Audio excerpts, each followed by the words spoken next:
तमन्ना भाटिया ने साउथ से लेकर बॉलीवुड जगत में खूब नाम कमाया है।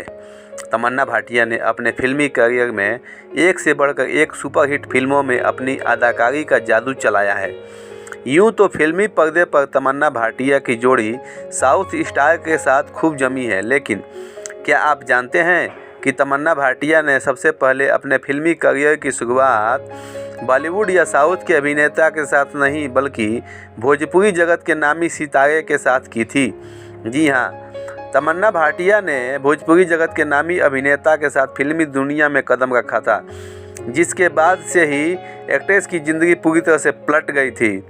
तमन्ना भाटिया की पहली फिल्म में उनके साथ काम करने वाले अभिनेता का नाम समीर आफ्ताब है।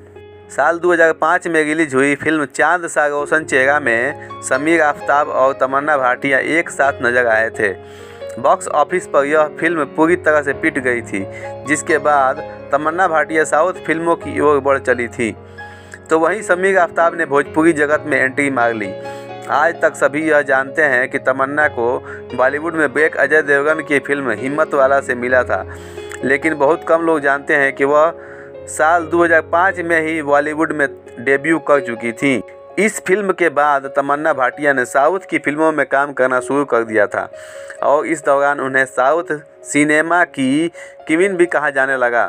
तमन्ना भाटिया ने अपने फिल्मी सफ़र में एक से बढ़कर एक सुपरस्टार के साथ काम किया है। तो वहीं बात करें समीर आफ्ताब की, तो समीर आफ्ताब फिल्मों में एक्टिंग के साथ साथ प्रोड्यूसर की कुर्सी पर भी अपनी धाक जमाते नजर आ रहे हैं। बीते दिनों समीर आफ्ताब ने खेसारी लाल यादव और मधु शर्मा की फिल्म दुल्हनिया लंदन से लाएंगे को प्रोड्यूस किया था। तो दोस्तों, आप लोगों को ये मेरा वीडियो कैसा लगा कमेंट में मुझे ज़रूर बताएं और मेरे चैनल को सब्सक्राइब और लाइक ज़रूर करें दोस्तों। जय हिंद।